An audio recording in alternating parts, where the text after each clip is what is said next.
You're listening to PetLifeRadio.com.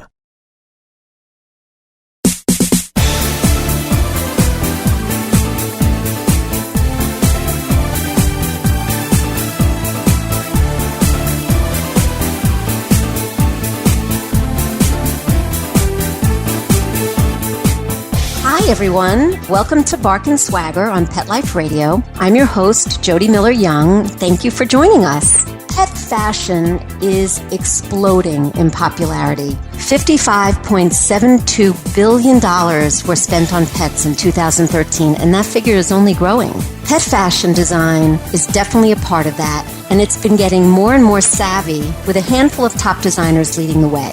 On Bark and Swagger, my new radio show on Pet Life Radio, I want you to know what we're going to be exploring here. We're going to be highlighting interesting fashion trends, designers who are leading the way, and also ones who are a bit under the radar, and fashionistas in the field who are taking those designers' creations and strutting them on the runways in New York and LA and beyond.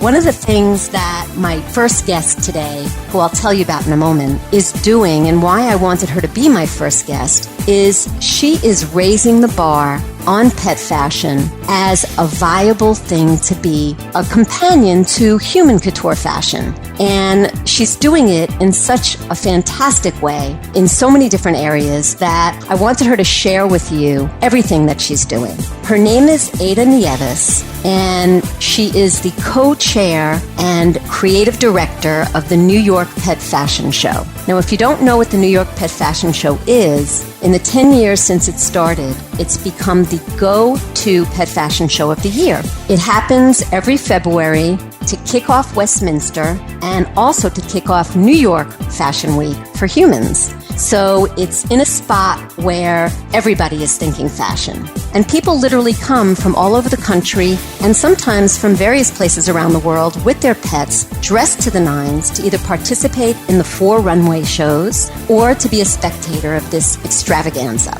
Ada, who's been there since day one and has created this, is seeing firsthand the newest things that are being created in pet fashion. So I wanted her to come today and talk to us about that. Talk to us about where pet fashion kind of got going, because it wasn't really that long ago that it did get going as we know it. And to tell us about all the interesting things that she's doing. So stay tuned, get ready to hear some really fun stuff about pet fashion, and we'll be right back after a commercial message. We'll be right back after a short pause.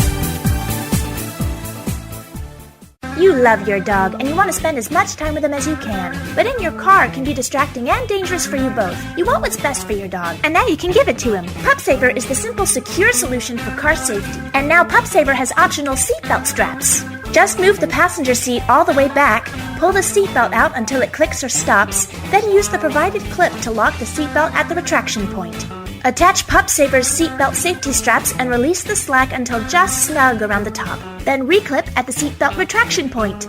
Then latch the tether, which you've adjusted to the length of your dog's front legs, onto his harness or collar, and you're done!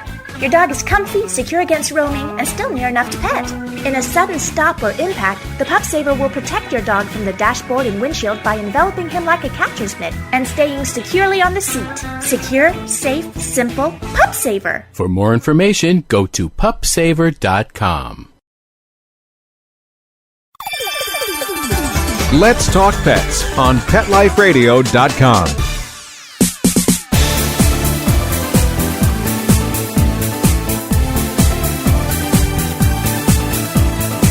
Welcome back, everyone, to Bark and Swagger on Pet Life Radio. With us now is the wonderful Ada Nieves, the co-chair and creative director of the New York Pet Fashion Show, and so much more. How are you, Ada? I'm great. I'm so honored and happy to be here with you guys. We're happy to have you. I was telling my listeners that you are the perfect first guest for the Bark and Swagger radio show because you are one of the first to have come out of this sort of new school of pet fashion. And you do so much, whether it's around New York Pet Fashion Show or other things, the many other things that you do, which we'll talk about today, to raise the bar on pet fashion, that you're a perfect person to sort of give everybody a context of where pet fashion is and where it's going. So thanks so much for being here. Thank you.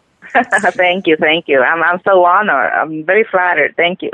Oh, thanks. So, as I said, you were pretty much involved. You were one of the early ones. Tell us how you got involved in pet fashion. Wow, my beginnings go back to around 2001 or 2002 when I acquired a Chihuahua, and she was so tiny that I couldn't find anything to dress her up. And I like everybody else, I started, playing with socks, making holes on little, socks and put it on the dog, or playing with baby t-shirts and things like that. But none of them reflected my style or how I wanted my pet to look like. So, my family, is a long line of seamsters and tailors. So I had a little bit of an idea on how to cut fabric and do a little sewing, and I started making dresses for my dogs. In 2005, a photographer, John Chappell, asked me if I could do, the Oscars gowns. And as I watched them, all I saw was Vanilla on these fabulous gowns, Penelope Cruz, Kate Winslet, and all of the actresses that blow my mind away with the quality of designs that they had. And I decided to try that on Vanilla. And later and behold, we have a photo shoot with her and her own little Oscars. And it went, it ended up in the first page of the New York Post, and it went viral around the world. And people from all around started calling me, asking me how they could acquire those gowns and tuxedos for their own pets, for their own dogs at the time. Nobody even imagined dress up any animal, just dogs, and it was quite innovative at the time. So, wow. and from there, the business just took off. I've seen some of those Oscar replicas that you've done, and, everybody can go to the Pet Life Radio site, the Bark and Swagger page, and see one or two of the replicas as well, so you know what we're talking about. And they are phenomenal. Unbelievable. Yep. But that's not the only kind of replicas that you've done. You've done a couple of other very interesting ones. Tell us about the MTV request. Well, I've done a few shows, and therefore one of them is MTV, like you mentioned, and they wanted to do a reenactment of the VMAs. They asked me if I could recreate the outfits from all of the famous singers that were going to get awards, and I said, sure, let's do it. And then, but the interesting thing is that they didn't want to do it just with dogs. They also wanted to include cats, which I absolutely loved. So one of them, the Lady Gaga outfit, which it turned out to be the most intricate probably because I wanted to make it as close to the real thing as possible. The infamous meat dress. And then, of tell course, people about that. Tell people about that because not everybody knows about the famous meat dress. Well, yes. Well, the meat dress for Lady Gaga is very popular. The meat dress for the dog. I went to the supermarket checking on meat that I could use to make an outfit for a dog. And then I ended up using bacon that was easy to fold and to cut, and it was more easier to work with, and it was lightweight. It wasn't going to create too much weight on the animal because it was a little Maltese who was going to wear it. And then I recreated the hat, the bag, the shoes, the whole outfit, the whole thing. It took me a few days because it has to go through a process because meat can get rotten and spoiled. You don't want it to smell bad, and you don't want it to be enticing to the animal to try to eat it either. Exactly. How do you keep the doggy from eating the meat? It was a challenge, but I was able to make. I'm very proud of it. That's one of my favorites. We did another scene where we had to recreate Madonna with Christina Aguilera and Britney Spears, the very famous kiss between the three of them. Mm-hmm. So I had to make the belt exactly as the one that Madonna used, and that took me a while to be able to do also. Cher oh my God, I mean, I love Cher. I'm a big fan of her. So to be Me able too. to create one of her leather jackets that are so popular, of her wearing, it was an incredible experience too. I mean, you can go up to MTV.com and see all of the reenactments that we did. It was so much fun, and the animals did so well. It was a lot of fun. It was definitely a lot of fun. Been. Yeah, I mean, they are phenomenal, Ada. I mean, really phenomenal. For people who didn't happen to know about Lady Gaga's meat outfit, and most people do because it was so over the top and went so viral, her designer created an outfit head to toe completely made of raw meat, right down to her purse. Mm-hmm. And Ada did the same thing for a doggy, and it was just beautiful, and you can see it as well on the Pet Life Radio Bark and Swagger page. Let's talk New York Pet Fashion Show, because that has become a mecca, really, for over-the-top pet fashion and also for pushing the envelope of design. So tell us how that started. Well, I mean, that's our baby. That's a collaboration between Greg Oller from Pet Media and myself and Richard Cordero. The three of us have worked together for many years now, more than 10, on having this event that at the beginning, the whole idea was to bring attention to animal welfare. But I'm very much involved in fashion. That's something that I love doing. So I decided, that I wanted to have a pet fashion show in it. For the last 10 years, it's been just about dogs. And we have a theme. For the last 3 years, we have a theme where people go dressed up and the animals go as dressed up as well as the humans, and they match. We have a contest. We bring as many pet fashion designers that are out there as possible to help grow the industry, to help people to know about them. And because I'm a strong believer that an animal that is spoiled rotten is not going to end up in a shelter or abandoned or neglected. Right. That's a strong belief that I have.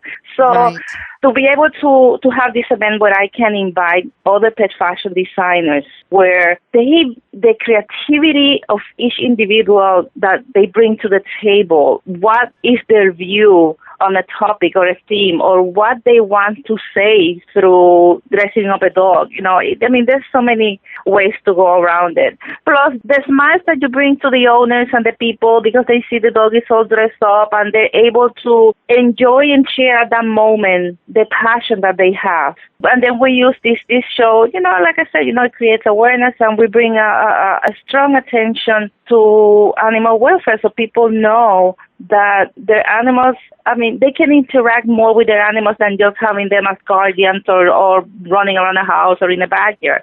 They can do other things that can be fun, and they can meet people, and they can be active, and they can make a difference probably also in the animal world. And all of that just because we dress up a dog. Yeah, well, this year, Ada, this year was a milestone year. It was a 10th anniversary. And while rescue is a really important part of the New York Pet Fashion Show every year, you sort of raise the bar because, like you said, you do have a trend every year, or a theme, rather. And this year it was royal fashion, right? And so it was like royal fashion meets rescues. And tell us a little bit about that. You celebrated Marie Antoinette. Why her? Well, Marie Antoinette was ahead of her time. She was, first of all, she was a woman, and she was ahead of her times. She was bringing technology and fashion to the French dynasty at that time. And I thought, since we were celebrating 10 years, and it's been me all along, doing this, why not bringing something that, again, is meaningful to everyone? And then what I love is that we integrated for the first time a runway of rescues into it. I chose 10 pet fashion designers, and I gave them a gemstone. Because, our rescues are gems. They're very special. They're gems. I gave them, each pet fashion designer had a gemstone that they could use in any way that they wanted. They had complete freedom on creativity. to do whatever they wanted with that gemstone, but, dressing up that specific shelter group that each one was assigned. The pieces that they brought to that specific runway, they were, incredible. The details, the amount of work, the imagination of each designer, what they view as for that theme using that specific rhinestone and all the details that I gave them. It was spectacular. So far, one of the best shows that we have had. It was unbelievable. Yes, we have a few of these designers, that are just incredible. Mm-hmm. Yeah. One that comes to mind, which we'll definitely feature on Bark and Swagger, is Rebecca Bisi of Chien Couture, and that royal gown that she made. Was hers the sapphire? That's the stone that she needed to create out of, the color and the... Yes. Oh, my God. We're going to put that up on the page, too, so you can see what Ada and I are talking about. Unbelievable. I believe Rebecca dressed up Millie LaRue in this very unique and intricate hand piece. She even make the fabric in a shape like in a basket shape. It blows your mind. It is mind-blowing. It's really intricate. And but there were also really kind of technologically pushing the bar types of designs. And one of the pieces that you designed really stood out for me, and it was called the Lumiere. And explain to us how you did this. It's a system of LED lights. How did you do it?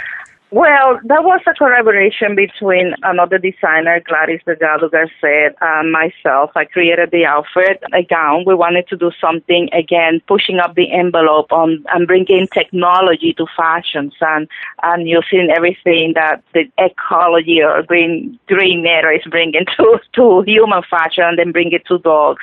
Not waiting 10 years to have it raised. But so we decided to make a gown because it's a gala function, so we prefer gowns on the dogs. And I use a very intricate fabric, but what was most interesting is that Gladys is an electro enthusiast, you can say, and she, with the help of engineer that at the time, I believe he worked at NASA, and another software programmer, we were able to create a gown of the outfit.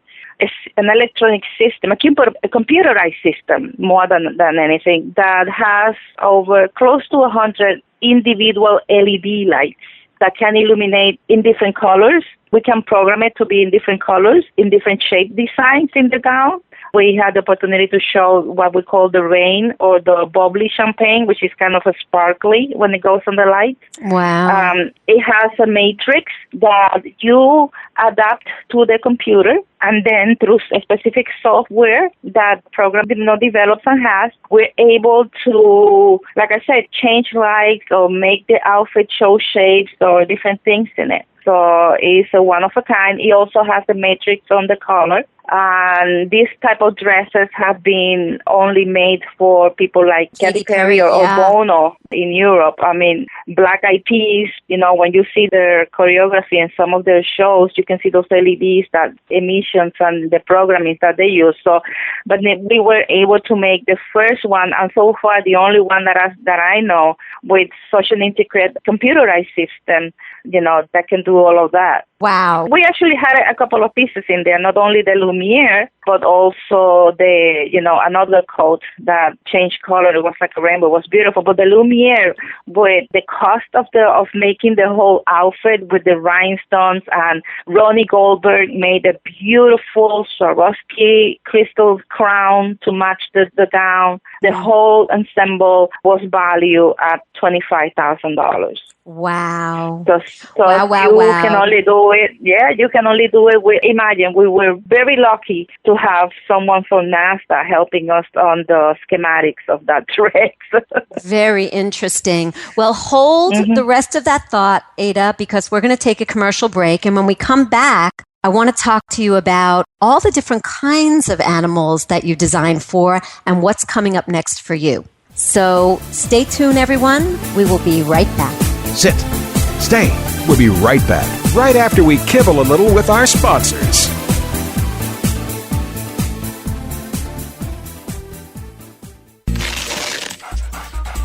It's dinner time in America, where more pet parents trust PetSmart for natural and expert recommended foods than any place else.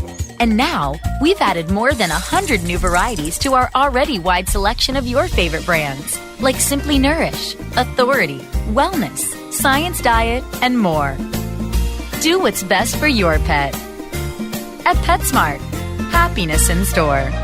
Go to PetSmartDeal.com to find out this week's coupon code and save up to 30% on food, treats, toys, and more. And get free shipping on orders of $49. Go to PetSmartDeal.com. PetSmartDeal.com.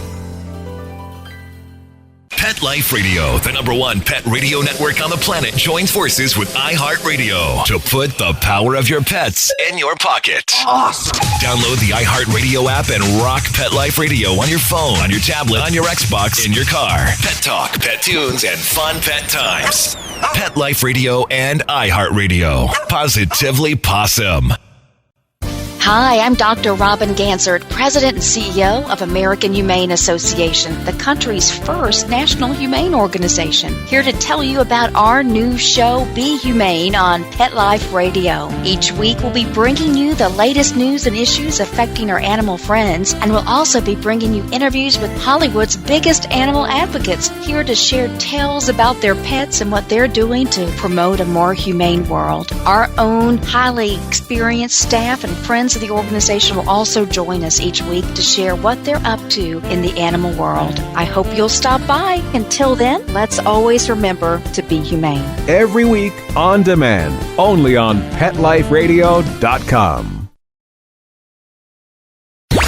Let's talk pets Let's talk pets on Pet Life Radio. Pet Life Radio. PetLifeRadio.com.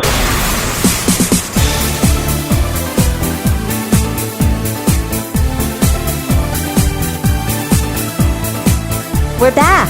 Welcome to Bark and Swagger. We're here with Ada Nieves, the co-chair and creative director of the New York Pet Fashion Show and a designer and pet fashion champion extraordinaire. How are you, Ada? Oh, I'm very happy to be here. Glad to have you. So I want to talk with you now about all of the different and sometimes very unusual animals that you have designed for and are designing for. Tell me about the more unusual ones first. Well, more unusual ones. Okay. I can probably shock you by saying that I dressed up a pig, a rat, a snake, a fish, and I haven't finished there. I mean, I'm looking for a bird to dress up. I have dressed an iguana, a bunny, the usual dogs, the cats. I mean, you put it in there in front of me, and if I can imagine it, I'm going to have that animal wear something. Well, being a New Yorker, I'm really interested in the rat one because we look at rats one way in New York. But tell us about being approached by the organizer of a big rat event and why she approached you. Well, at that time, there's a girl who was a rat enthusiast, and she was explaining to me, how she had to go to Pennsylvania or other states to go to rat shows because they do exist. Just like dog shows and cat shows, there are rat shows and any other pet that you can imagine. They all have shows by now. But she said, one of her intentions was trying to bring that community to New York because we're such mecca of pet fashions and animal welfare issues and things that she wanted to do something to bring attention and to help the other rat enthusiasts that are a little bit like under the table, let's say, to bring them to light and have them, get together and to see that, they had a place to socialize for the moment. And then I said, why don't we do a pet fashion show? Why don't we dress up the rats? Let me dress up your rat. She couldn't believe it. She thought I was joking, of course. And I said, no. I want to dress up the rats. And just by dressing them up, people are going to change the view of them. It's going to create a lot of attention that we can use, again, as a tool to explain and to tell about rats, the misconceptions and all of that. But she loved the idea. I have to say I didn't expect the attention that we received. Well, they looked For very me, it was cute. just They dressing. looked very cute. Yeah, well, They for looked me, it was very just cute. dressing another animal. It was for me. It was just that, trying to have fun, open another market, the possibilities of another market for not only for me but for other pet designers as well, because it's all about that. Opening frontiers and going always to the next thing, and not limiting ourselves on to whom we can create. But the possibilities are endless. It's as long as your imagination goes. Absolutely. And so, I got the rats, and again, another challenging thing, because, of course, these are pet rats. They have been bred to be pets. They're not the usual rats that you will find on the subways or on the street. Those are wild rats that I don't recommend anyone to go pick them up to dress them up. Right. No, I don't not think that really. will be wise.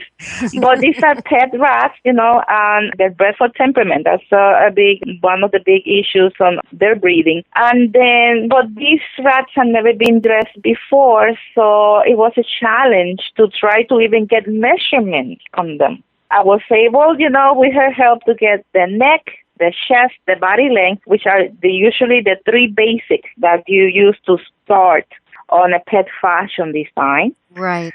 And after that, I thought, what theme, because I like to use themes on all the events that I do. I guess that's my own fun of it. Mm-hmm. Yeah. And then I look and say, what can be fun for little animals that can relate to it, that it could be kind of the ugly duckling coming and turning to the beautiful swan. I love that. And yes, and then, fairies came to mind. What came to mind? Beautiful fairies, little fairies, the gnomes and the fairies that are in the forest. And, alike, and they have the lights and all of that. Oh, okay. So I started, making a lot of little dresses with a lot of tulle, and I used Velcro to close it because it was the safest that the rats would not chew onto. So these animals, they like to chew into everything that they have on the way. So I made those little outfits, and the show was a hit. I mean, we had media attending and making videos. One of them, Nikki Mostaki, which is a book author and a strong advocate in the pet community. Yep. She came and did an interview, and it went viral, like in a couple of days. Didn't you also go on the Letterman show? Well, thanks to that video, because it went viral, I received an invitation from the David Letterman show to attend, and they wanted me to bring rats to the show. Yes. Because what people know, throughout the years, everybody can see that he was always joking about rats, but people didn't know that he's actually afraid of them. I was going to ask you, how did he do with the rat? Well, I would say that we both did very well, considering it was my first time in a big show, and I was nervous, especially bringing rats, and he conquered his fear. Because at the end of that episode, I asked him to pick up one of the rats, and he hesitated at the beginning, but then he decided to go for it, and he did. That's it's amazing. A few seconds where he holds the rat, but he conquers his fears. That's fantastic. Wow. Yeah. So And the funny thing, just to say, when he said rat, the audience just went like in blank. They didn't know what to do. They just stayed shocked. And the moment they saw the rat, everybody was like scared. But immediately, as I put on the first little fairy dress into one of the rats, everybody went, oh, and everybody in the audience loved the little creatures. Yeah, It was, they do it was look one adorable. of the most memorable. They look yes, adorable. It was very memorable. Mm-hmm. Yeah, you can see a piece of Ada's rat fashion also on the Pet Life Radio site on the Bark and Swagger page. Ada, you are always so busy. You were telling me when we spoke the other day about the events that you have coming up, which sound really fun. Tell us about the Pink Dog Frankie event. Tell us about who Pink Dog Frankie is and why he's having this big event to help rescues. Well, Pink Dog Frankie is a very popular Maltese that is what else but pink color. Yeah. His mommy is Gina Agnello. She's an ex-groomer, and then she's very creative and she has a very fun personality, and she decided that her dog will look better in pink. So she does the creative grooming, how it's correctly called, creative grooming herself, using natural ingredients. I think it's beet juice to make the doggy pink. And then she wants to celebrate his birthday and decided to do an event that is going to happen on July 29 at the Gangster Board Hotel on Park Avenue here in New York City at the top floor in the beautiful settings of a pool and bar, and it's just looking towards the city at night. It's just stunning. Wow. I believe the event is to raise, portions of this event are going to raise funds for an organization that is a favorite of Gina. And they're going to have a lot of celebrities from, I believe some people from MTV are coming, from some TV reality shows.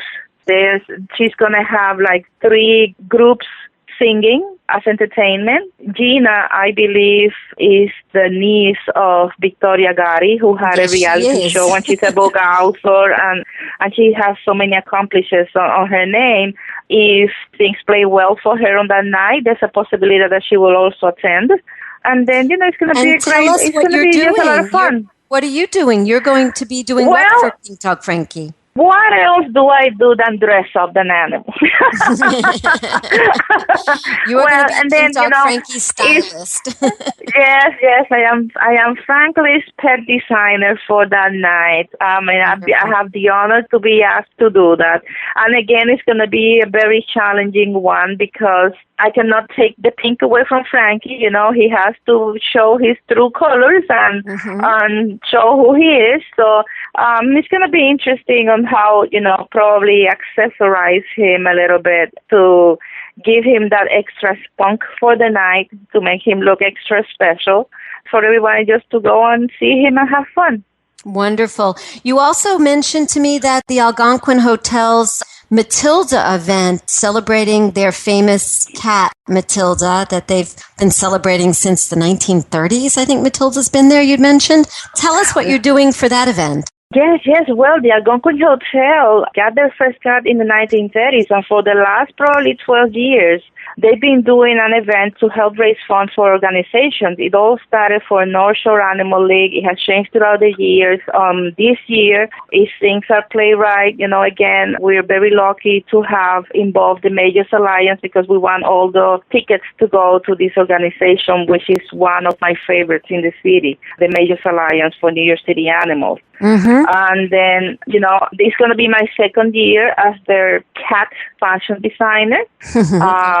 Something that I started after acquiring my own cat, which opened my eyes to the cat community or the feline community a little bit more. And I am just not only intrigued, but fascinated with, because cats need, even though it might seem that any dog outfit can fit any cat, there are certain structures and capabilities that the cat do that the outfit needs to be able to, to go with them and be flexible as the cats are, so it doesn't interrupt the lifestyle, let's say. Yeah, I would imagine cats have their own kind of walk, the way their body moves. Well, not only that, you have to think, not only that, it's just because remember that, dogs are always on the floor. Cats like to jump on things and are more active, and they're always climbing. And when they're wearing an outfit, they need to have the flexibility from the outfit, because imagine, just like a cat collar, they need to have that elastic.